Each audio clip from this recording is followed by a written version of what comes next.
목요일 새벽기도 나오신 성도님들을 예수님 환영하고 축복합니다. 오늘은 2020년의 마지막 날이죠. 저희가 2021년 그리고 신년을 준비하면서 저희가 신년 특세가 있습니다. 특별 새벽기도가. 또한 그 신년 특별 새벽기도 그거를 준비하는 그러한 시간을 저희가 그제부터 갖고 있습니다. 어떻게 준비하냐? 이 죄된 세상 속에 성도가 살면서 어떻게 올바른 믿음의 마음을 가져야 되나, 그거를 저희가 준비하고 있습니다. 오늘 하나님 말씀은 그걸 준비하기 위해서 시편 11장 말씀을 보도록 하겠습니다. 시편 11장 1절부터 7절 말씀인데요. 오늘 말씀 제목은 성도의 확신이라는 제목으로 전하도록 하겠습니다. 내가 여호와께 피하였거늘 너희가 내 영혼에게 새같이 네 산으로 도망하라 함은 어찌함인가. 악인이 활을 당기고 화살을 시위에 먹이며 마음이 바른 자를 어두운 데서 쏘려 하는도다. 터가 무너지면 의인이 무엇을 하랴. 여호와께서는 그의 성전에 계시고 여호와의 보좌는 하늘에 있으며 그의 눈이 인생을 통촉하시고 그의 안목이 그들을 감찰하시도다. 여호와는 의인을 감찰하시고 악인과 폭력을 좋아하는 자를 마음에 미워하시도다. 악인에게 그물을 던지시리니 불과 유황과 태우는 바람이 그들의 잔에 소득이 되리로다. 여호와는 의로우사 의로운 일을 좋아하시나니 정직한 자는 그의 얼굴을 배우리로다. 아멘. 오늘 말씀은 아주 미묘하게 어려운 상황에 처한 다윗입니다. 그렇게 미묘하게 어려운 상황에서 주님을 향한 신뢰로서 그의 기도는 끝을 맺습니다. 먼저 이 시편에 나오는 이 미묘하게 어려운 상황이 과연 어떠한 상황인지 저희가 살펴보고, 그런 다음에는 다윗의 반응이 과연 어떤지 보면서 저희도 이러한 어떻게 보면 이 미묘한 상황과 관계 속에서 살며 저희도 이러한 결정을 하는 다윗을 닮아가기를 바랍니다. 먼저 1절에 이렇게 나옵니다. 내가 여호와께 피하였거늘 너희가 내 영혼에게 새같이 네 산으로 도망하라 함은 어찌함인가. 그렇게 나옵니다. 이걸 봐서요, 지금 내가 이렇게 했는데 너희는 어떻게 이렇게 얘기하냐. 즉 다윗은 다른 사람들을 꾸짖는 듯한, 반박하는 듯한 대화를 하고 있는 것을 저희가 봅니다. 그런데 2절과 3절을 보면은 다른 사람들과 대화하다가 1절에서는, 그러다 2절과 3절에서는 혼잣말을 하는 걸 볼 수가 있어요. 마치 넋두리처럼 중얼거리는 듯한 독백입니다. 3절, 터가 무너지면 의인이 무엇을 하랴. 네, 이거는 혼잣말이죠. 그리고는 4절부터 끝까지는 눈에 안 보이시는 하나님께서 이러시다 하면서 선포하는 믿음의 고백, 또한 동시에 다른 사람들에게 향한 말을 합니다. 선포니까 다른 사람으로 들으라고 하는 거죠. 여호와는 이러시고 여호와는 저러시고 악인은 이렇게 되고 그리고 하나님께서 정직한 자를 이렇게 하시리로다. 그러면서 끝나잖아요. 다른 사람으로 들으라고 선포하는 거죠. 자, 이렇게 누구를 향해서 말을 하고 있는지 이것도 굉장히 미묘합니다. 바뀝니다. 처음에는 2인칭, 나와 너, 이러한 대화 같으면서 그런 다음에 1인칭 고백, 독백이죠. 혼잣말 같이. 그러다가 3인칭, 모든 사람을 향한 선포. 이렇게 이 대화를 할까요? 이러한 대상도 굉장히 미묘합니다. 그리고 내용에 나오는 다윗이 처한 상황 또한 굉장히 미묘합니다. 이 미묘하게 어려운 상황이 사실은 우리가 살고 있는 이 죄로 물든 이 미묘한 관계로 얽혀있는 이 세상을 보여주고 있는 거죠. 1절 다시금 보겠습니다. 내가 여호와께 피하였거늘 너희가 내 영혼에게 새같이 네 산으로 도망하라 함은 어찌함인가. 어떻게 이런 말을 할 수 있냐 이 뜻입니다. 너희가 어떻게 보면 내가 그렇게 친하게 지내고 믿었던 너희들이 어떻게 이런 말을 나한테 할 수가 있느냐 이 말이에요. 내가 여호와께 피하였거늘 너희가 내 영혼에게 새같이 네 산으로 도망하라 하면 어찌함인가. 여기서 이미 여호와 하나님께 피한 다윗보로 여기에 새같이 네 산으로 도망하라 했다고 합니다. 새같이, 즉 아주 빨리 높이 날아서 사람이 못 보도록 도망해라 이거죠. 굉장히 다윗을 위해해 주는 것 같죠. 그리고 네 산으로 도망하라. 즉 다윗이 의지하는 피신처, 다윗이 의지할 수 있는 곳으로 가라. 근데 여기서 이 산은 그냥 반석, 요새, 산성 이런 개념만이 아닙니다. 여기 나오는 이 산의 뉘앙스는 어떤 게 포함되어 있냐면 사람이 찾지 못하는 아주 변방의 숲, 산림이라는 뜻입니다. 그리고 도망해라, 가서 숨어 있어라, 나오지 말라입니다. 여러분, 이렇게 말하는 사람이 다윗에게는 어떤 사람이고 이 말이 대체 뭘 뜻하는 걸까요?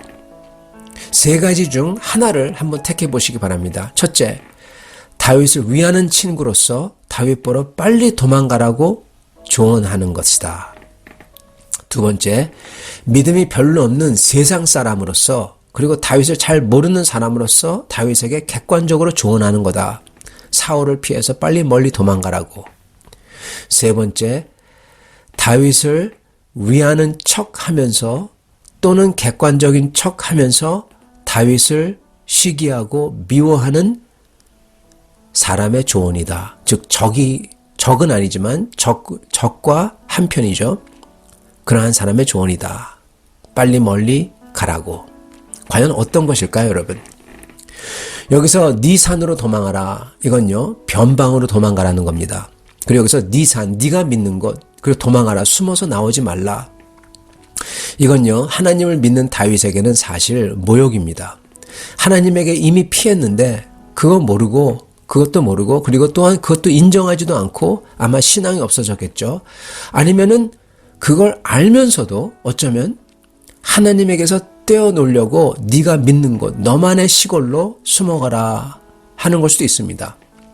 또한 도망하라, 나오지 말라 합니다. 즉 이 사람은 도와주는 것 같은데 다윗이 더 이상 눈에 안 보였으면 좋겠어요. 더 이상 많은 사람들 앞에서 활약하는 것 정말 싫어하는 사람인 겁니다. 그리고 다윗이 어떻게 되든 별로 신경 쓰지 않는 사람이에요. 왜냐? 네 산으로 가라. 여러분 내 산으로 오세요. 내가 아는 비밀 장소가 있어요. 이쪽으로 가세요. 거기 가면 내가 아는 사람이 도와줄 거예요. 그러지 않고 네 산으로, 네가 알아서 너만의 시골로 가라. 도움을 주지도 않고 도움 주는 것 같이 보이지만 실상은 거기 가서 오지 말라는 겁니다. 그리고 다윗이 지금 하나님께 피했다는 것을 그들이 봐도 모르는 사람이라는 거고요. 지금 다윗이 기도로 그렇게 주님을 부르며 찾으며 도움을 구하는데 이러한 모습을, 이런 상황을 보고도 다윗의 눈물 젖은 눈을 보고도 이것을 전혀 모르는 사람이라는 겁니다. 아니, 알면서도 그거를 무시하는 사람이랄지도 모릅니다. 그리고 이들은 이렇게 네 산으로 도망가라 말하는데 이거를 다윗이 이렇게 얘기합니다. 내 영혼에게 말한다. 어찌 그럴 수 있냐 이렇게 얘기하죠. 이렇게 울면서 하나님 앞에 기도하며 그 눈물로 젖은 눈을, 다윗의 그 상황을 보면서도 너희들이 어떻게 이런 말을 내게 할 수 있냐 이 뜻이에요. 여러분, 영혼에게 말한다. 그들이 하는 말이 다윗의 영혼을 아주 괴롭게 한다는 겁니다. 비웃으며 말하든지 무관심하게 내뱉는 식으로 말하든지 아니면 염려해주는 척하면서 사실은 이 사실을 내심 기뻐하며 말한다는 겁니다.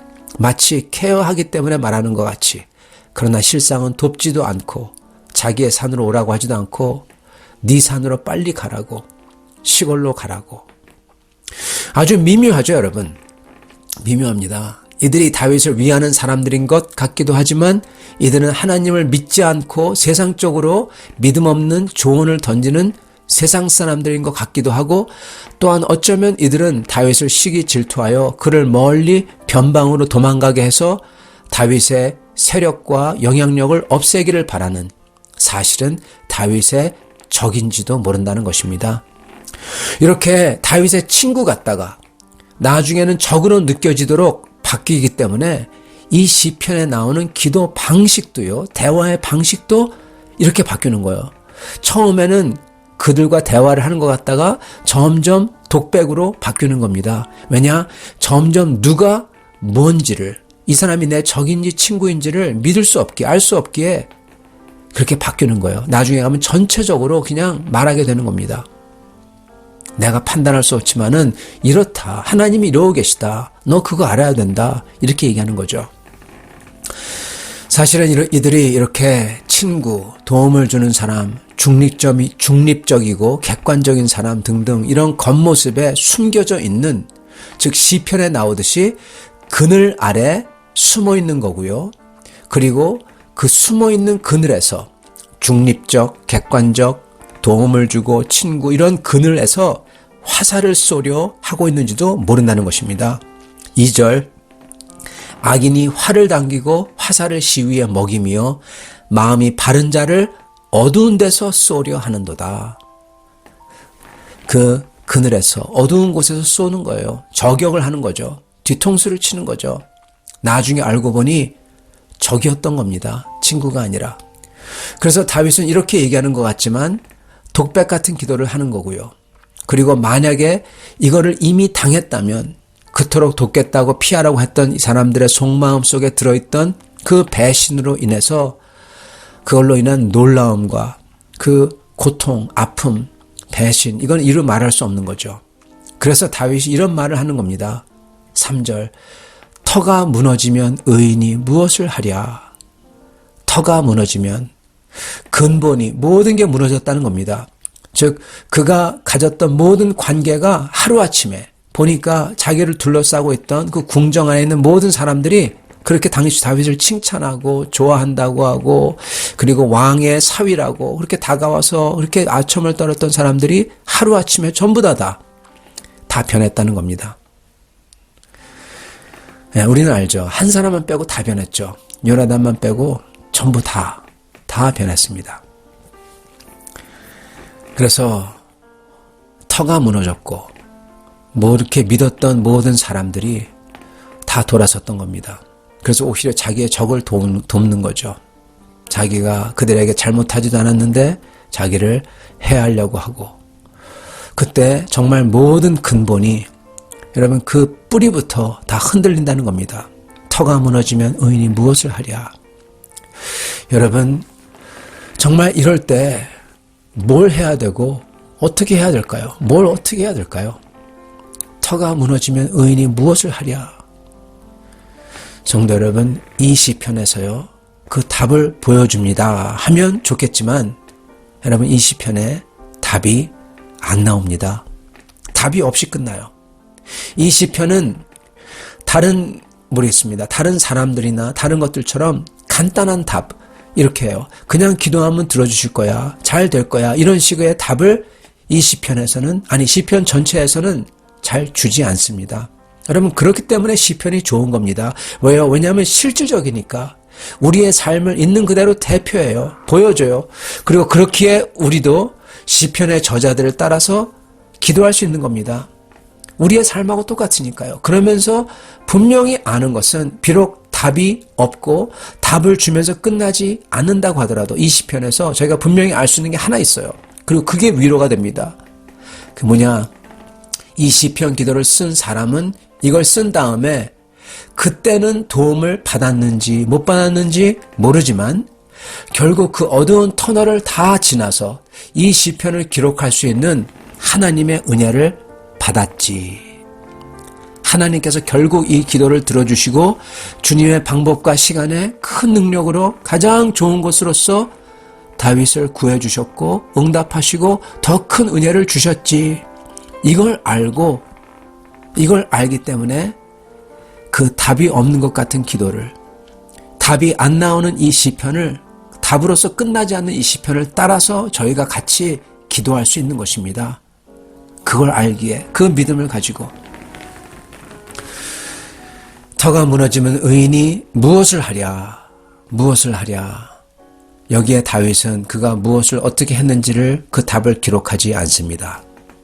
사무엘상을 보면은 사실 거기에 나오죠. 다윗이 뭘 했는지 쭉 나오죠. 그러나 이 시편에는 안 나옵니다. 왜요? 그 당시에 다윗도 뭘 어떻게 해야 될지 모르는 거예요. 여러분, 이러한 일을 당한 성도가 뭘 어떻게 해야 하는지 안 나옵니다. 그렇지만 다윗이 하는 게 있습니다. 다윗은 거기서 자리에서 일어납니다. 책을 덮습니다. 그리고 시선을 하늘로 돌립니다. 아니, 눈을 감고 그의 영으로서, 기도죠, 하늘을 바라보고 거기서 하나님이 계신 곳을 봅니다. 여러분, 이게 바로 성도가 해야 할 일인 것입니다.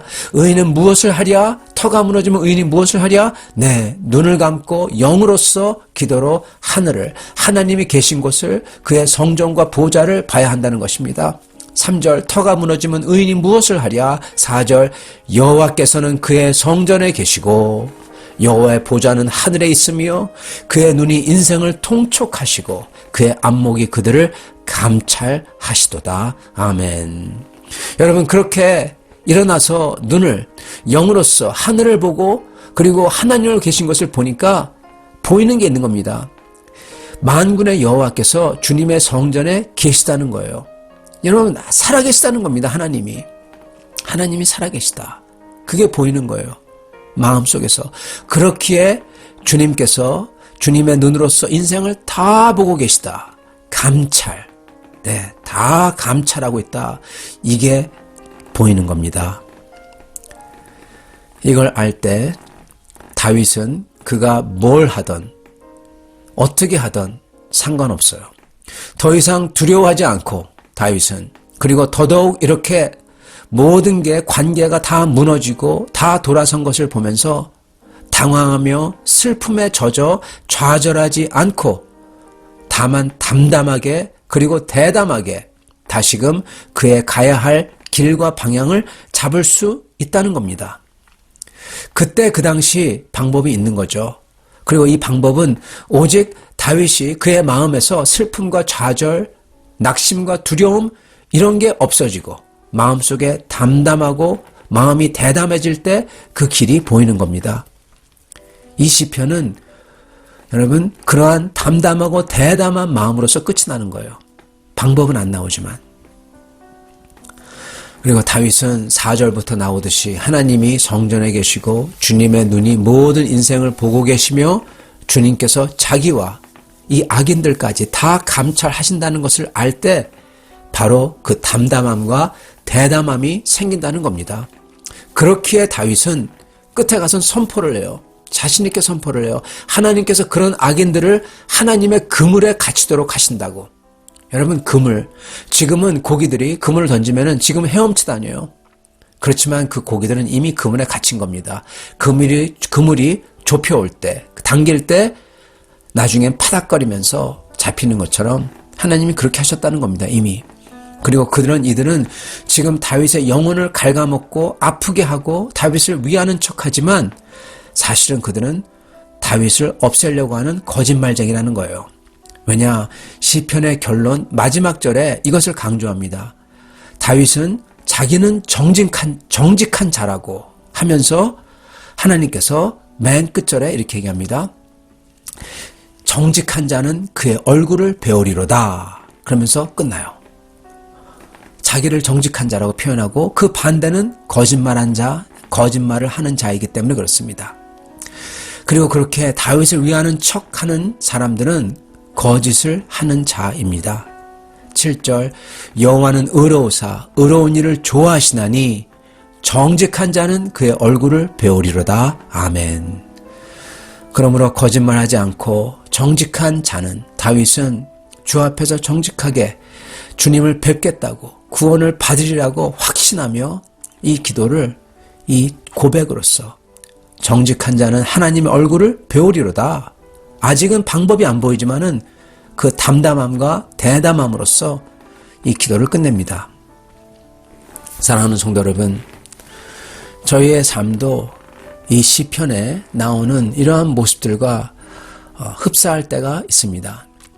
이 세상은 미묘한 일들과 사람들로 가득합니다. 흙에서부터 백까지 몇 가지의 회색의 색깔들로 가득 차 있는지 몰라요. 그러나 우리는 하나님 앞에서 거짓되지 않고 정직해야 됩니다.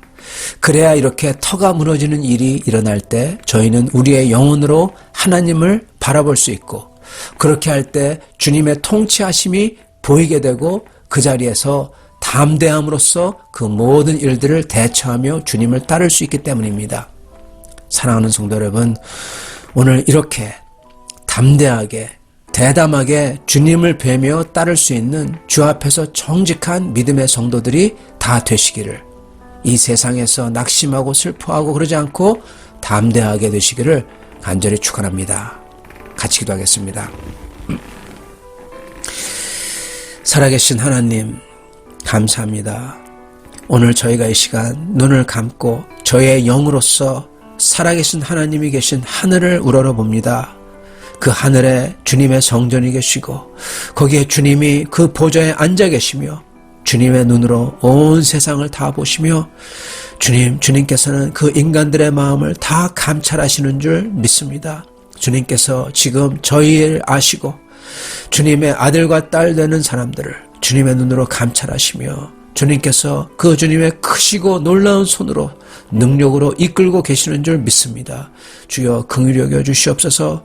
저희는 연약한 인생이오니 주님께서 긍휼히 여겨 주시옵시고, 저희가 주님을 의지하며 나아갈 때 주여 이 모든 것을 감당할 수 있는 힘과 그리고 능력을 주시옵시고, 그리고 이 세상의 것으로서 낙심하며 슬퍼하며 좌절하지 않게 하여 주시옵시고, 심지어 다른 사람이 아니라 우리 자신이, 우리의 몸이, 나의 건강이 나마저 주님 나를 배신하며 나를 낙심하게 할 때 그때도 낙심하지 않게 하여 주시옵시고, 더 크신 주님을 바라보며 저희가 항상 기뻐하며 이 세상을 그리고 영혼을 주님 앞에서 담대하게 살 수 있는 성도를 되도록 축복하여 주시옵소서. 그런 성도들마다 주께서 보호하여 주시고 주께서 인도하여 주시옵시고, 주님 저희들이 오직 주님을 믿고 사랑하는 마음이 더욱더 커지도록 주께서 축복하여 주시옵소서. 감사하며 우리 주 되신 예수 그리스도를 받들어 기도드리옵나이다. 아멘.